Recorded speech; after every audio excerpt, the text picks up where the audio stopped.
lead.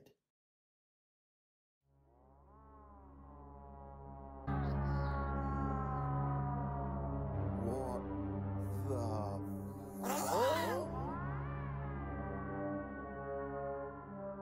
And you locked it in here? Yeah. Take a look if you don't believe me. Haven't we made this sketch already? Five View Fans is dead. Besides, only like 10 people ever watched that video. Time Rush deserved more views. You know, it really did. Dan did a cracking job on that one. Hey! Look, can we get back to the job in hand, please? There's a monster in here. What am I going to do? Look, they're just tiny little things, aren't they? Like, you know, Furbies with arms. There's a funny story there, actually. Hasbro nearly got sued by Warner. Then this will take no time at all. I'll just talk to the little guy. But Matt, it's not Mogwai anymore.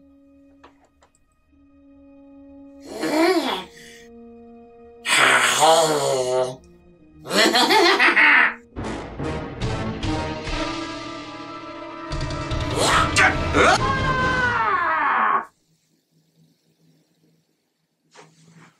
during the video. Deconstructivism isn't just architectural. Turns out you can make a movie that looks and acts completely against accepted functions and create a masterpiece.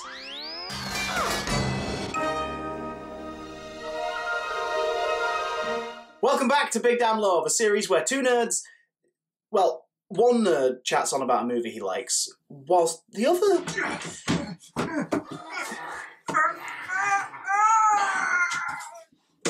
And more than likes, without a doubt, Gremlins 2 The New Batch is my favourite movie.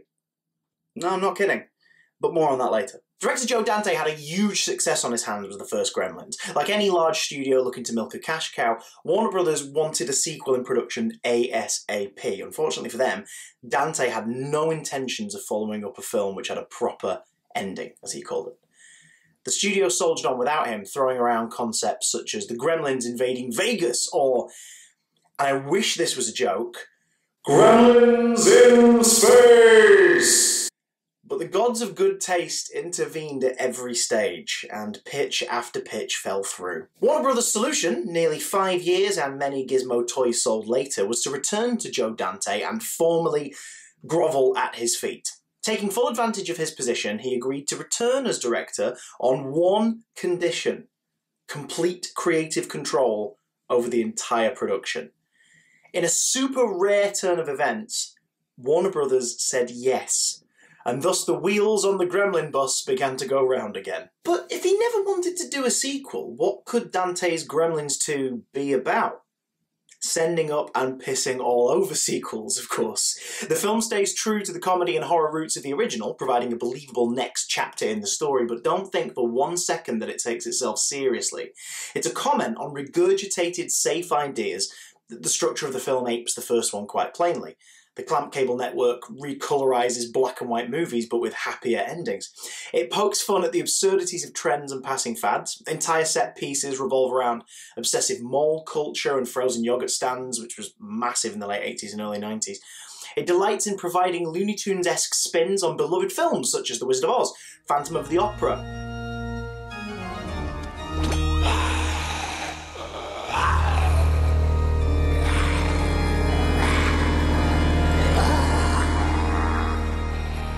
Rambo, and TV classics like The Munsters.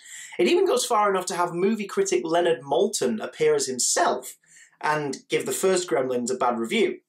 Which he did in real life, by the way, except when he did it the first time he wasn't mauled to death by the titular characters.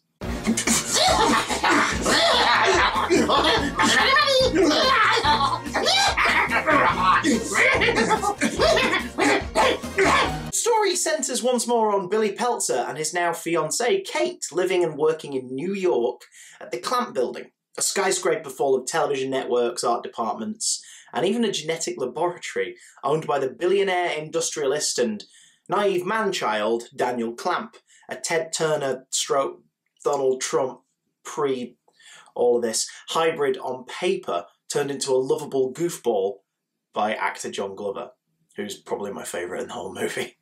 After learning that Gizmo the Mogwai is being kept in the lab, Billy attempts to smuggle him out, but the rules are broken along the way, and before you can say, well duh, or Gizmo Caca, the entire building is overrun by a new batch of the scaly little menaces that wrecked Kingston Falls on that fateful Christmas. So far, so much the same film, right?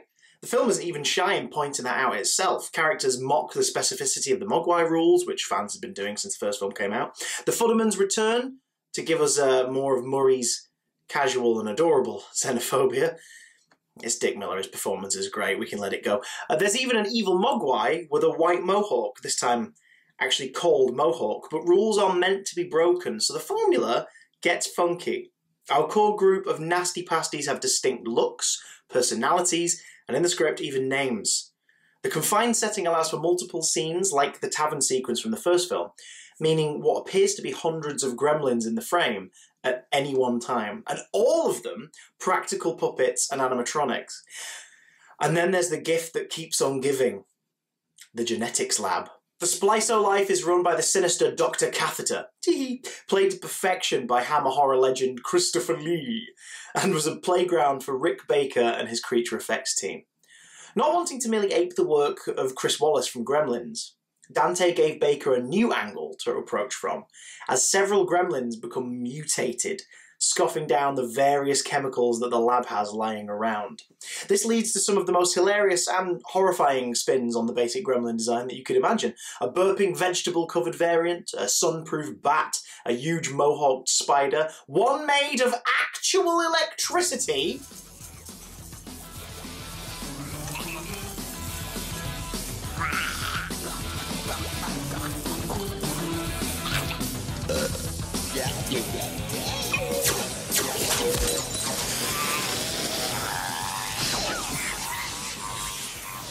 The film's crowning gem is the brain. No, not that one. Voiced by veteran actor and comedian Tony Randall.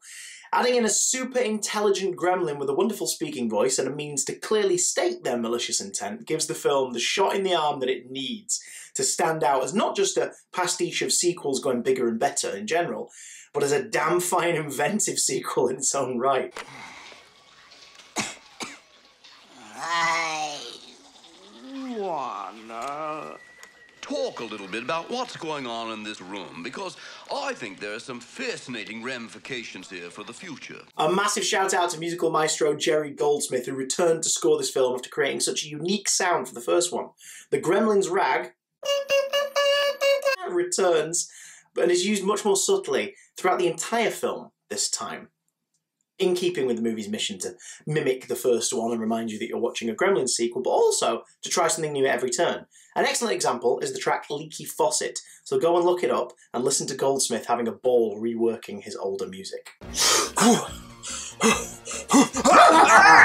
Now, much like its predecessor, this movie is full of incredible character actors and bit part players that are so memorable despite their amount of screen time. Supporting characters such as Robert Picardo's overbearing and slimy head of security, Forster. Haviland Morris as the hilariously ambitious and flirty New Yorkian Marla.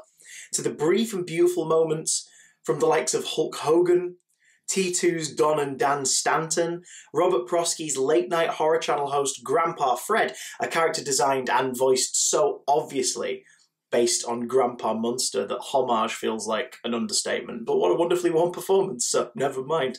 And then there's the character who opens and closes the movie, Daffy freaking Duck. Joe Dante decided, hey, why simply ape Looney Tunes when we can also shove them directly into the movie? It's a film that I love as a lover of film. It's a commentary on forced franchises that itself was an attempt to do just that. To this day, it's been largely unsuccessful. Thank God. I'm not sure Dante would have been happy to go again so soon, though in recent years he had expressed an interest in working on a third movie should the right story emerge. Aside from a series of video games and a brief life as a theme park attraction, two theme park attractions, one with Beetlejuice and one with Alf. The Gremlins have been left alone for the better part of 3 decades, and that's been for the best. We have the darkly comedic Christmas movie beloved by all. The wacky sequel only works because the studio eventually stepped back and let it be made the way the director envisioned. A really fun BT commercial from about 12 years ago. A guest appearance as villainous minions in the Lego Batman movie. And an upcoming animated series set in 1920 Shanghai called Gremlins, Secrets of the Mogwai. aiming for a 2021 release.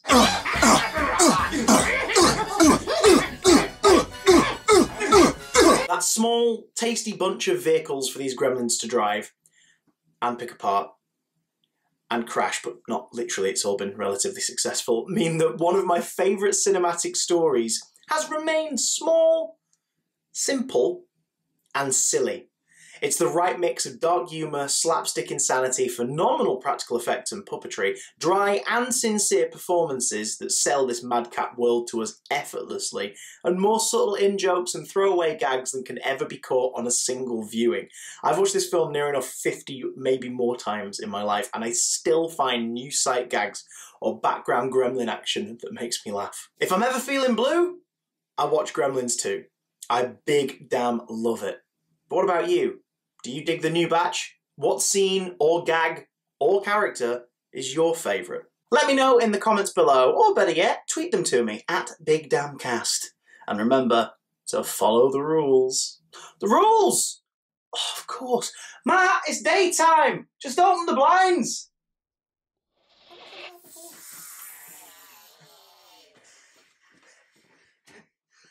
You could have told me that, like, 5 minutes ago.